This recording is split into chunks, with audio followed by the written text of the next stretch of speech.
And Ben Franklin did this, and my old boss Ben Graham did this at early ages in their young teens. Ben Graham looked around and he said, who do I admire? And he wanted to be admired himself, and he said, why do I admire these other people? And he said, if I admire them for these reasons, maybe other people will admire me if I behave in a similar manner. And he decided what kind of a person he wanted to be. And if you follow that, at the end, you'll be the person you want to buy 10% of. I mean, that's the goal in the end.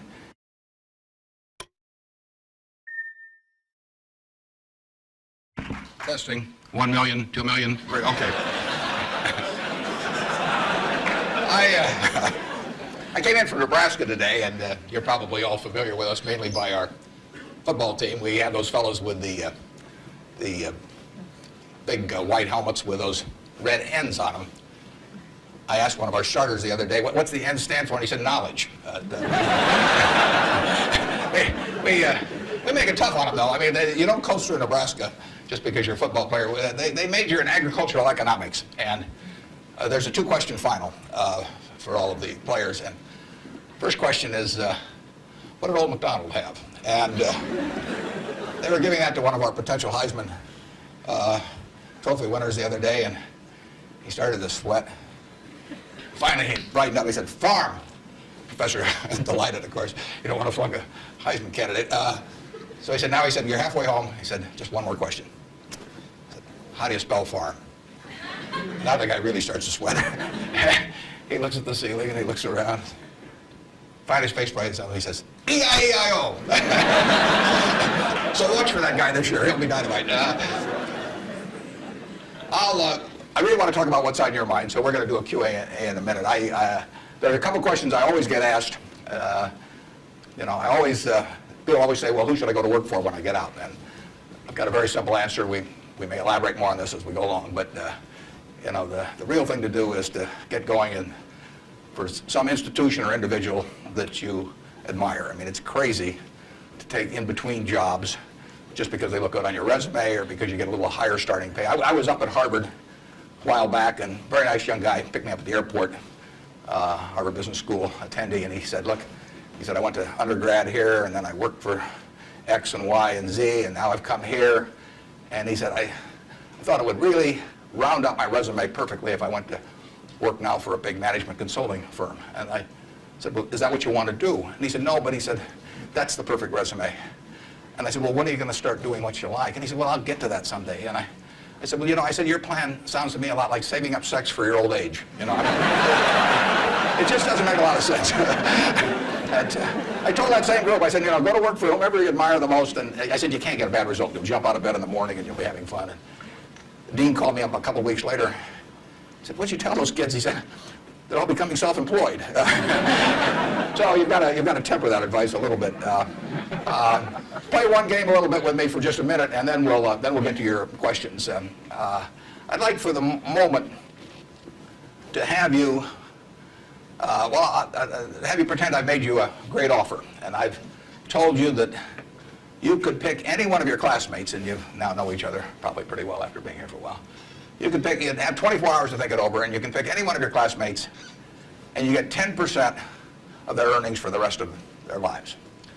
And I ask you what goes through your mind in determining which one of those you would pick. You can't pick the one with the richest father. That doesn't count. I mean, you've got to do this on merit. But you probably wouldn't pick the person that gets the highest grades in the class. I mean, there's nothing wrong with getting the highest grades in the class, but that isn't going to be the quality that sets apart a big winner from the rest of the pack. Think about who you would pick and why. And I think you'll find when you get through, you'll pick some individual. You've all got the ability. You wouldn't be here otherwise. And you've all got the energy. I mean, you've got, the initiative is here, the intelligence is here throughout the class. But some of you are going to be bigger winners than others. And it gets down to a bunch of qualities that, interestingly enough, are self-made. I mean, it's not how tall you are. It's not whether you can kick a football 60 yards. It's not whether you can run the 100-yard dash in 10 seconds. It's not whether you're the best-looking person in the room. It's a whole bunch of qualities that really come out of Ben Franklin or the Boy Scout code or whatever it may be. I mean, it's integrity, it's honesty, it's generosity, it's It's being willing to do more than your share. It's just all those qualities that are self-selected.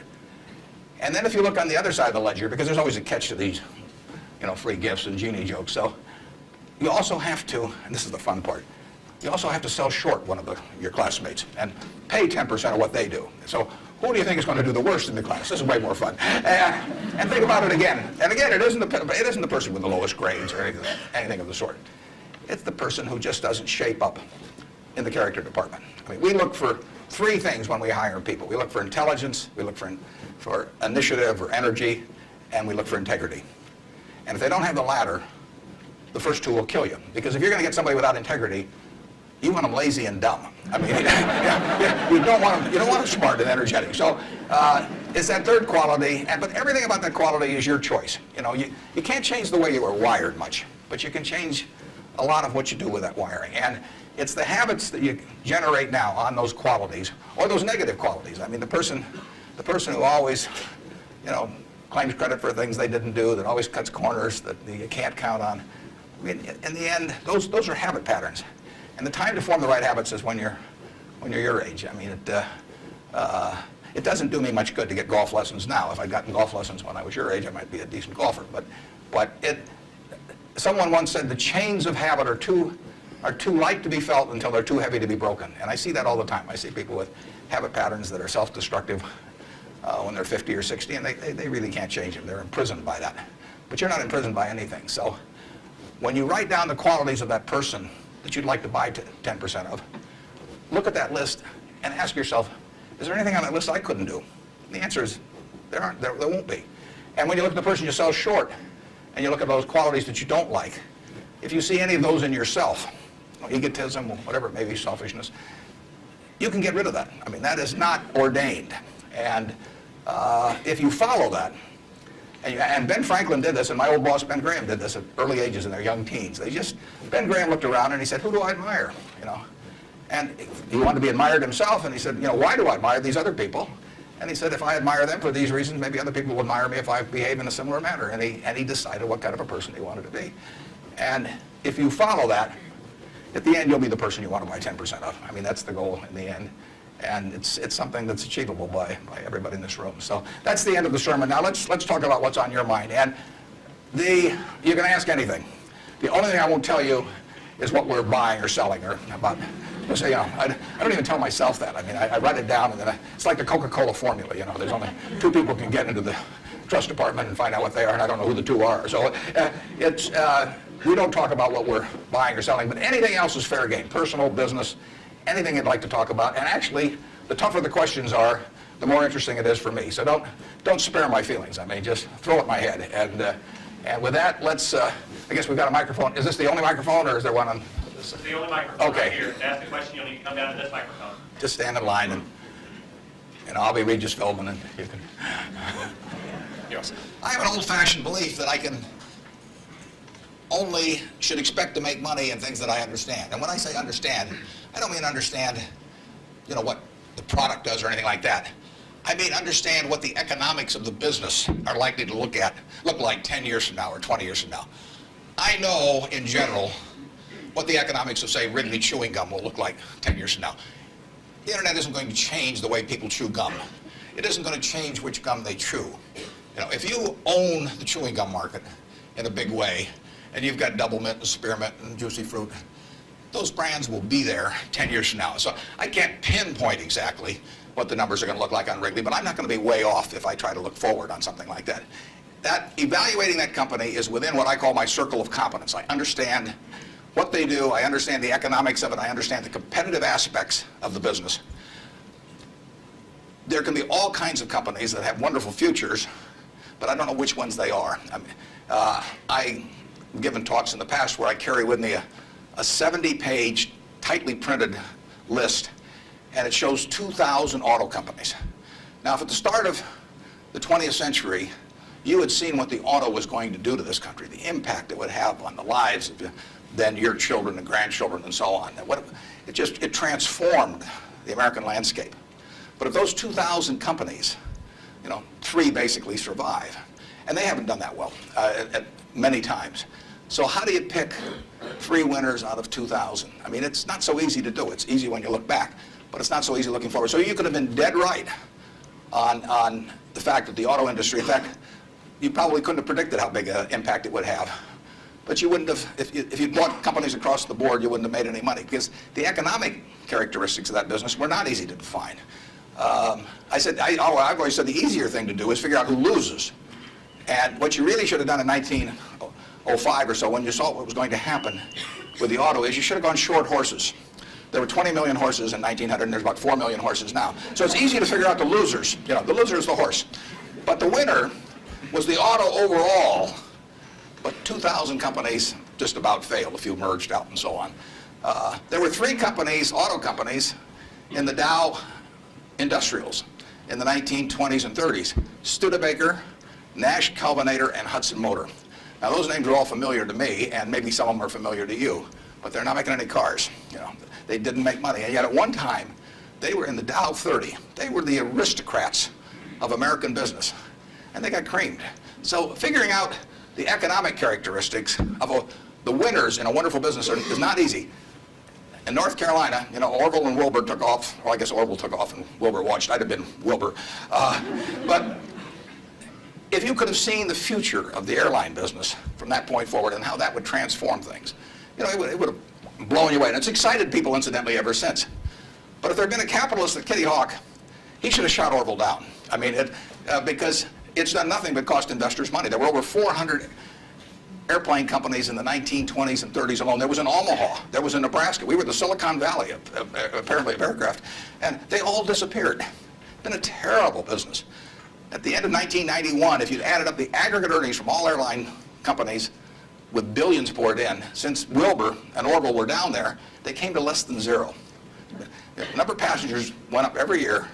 You know, the importance of the industry was dramatically increased decade by decade, and nobody made any money. So figuring out the economic consequences, TV, I think there's, 20, 25 million sets a year sold in the United States.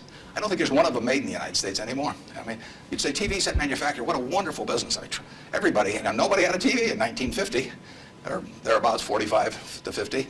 Everybody has multiple sets now, but nobody in the United States has made any real money making the sets. They're all out of business. You know, the Magnavoxes, the RCAs, all of those companies. Radio was the equivalent of the over 500 companies making radios in the 1920s. Again, I don't think there's a U.S. radio manufacturer at the present time. But Coca-Cola, you know, what was it, 1884 at Jacobs Pharmacy or whatever, the fellow comes up with something. A lot of copiers over the years, but now you've got a company that is selling roughly 1.1 billion 8-ounce servings of its product, not all Coke, Sprite, and some others, daily throughout the world 117 years later. So understanding the economic characteristics of a business is different than predicting the fact that an industry is going to do wonderfully. And so when I look at the internet businesses, or I look at tech businesses, I say this is a marvelous thing, and I love to play around on the computer, and I order my books from Amazon and all kinds of things, but I don't know who's going to win. Unless I know who's going to win, I'm not interested in investing. I'll just play around on the computer. And defining your circle of competence is the most important aspect of investing. It's not how important, how large your circle is. You don't have to be an expert on everything. But knowing where the perimeter of that circle of what you know and what you don't know is, and staying inside of it, is all important. Tom Watson Sr., who started IBM, said in his book, he said, "I'm no genius," he said, "but I'm smart in spots, and I stay around those spots." And you know, that is the key. So if I understand a few things, and I stick in that arena, I'll do okay. And if I don't understand something, but I get all excited about it because my neighbors are talking about it, the stocks are going up and everything, they start fooling around someplace else, eventually I'll get creamed, and I should.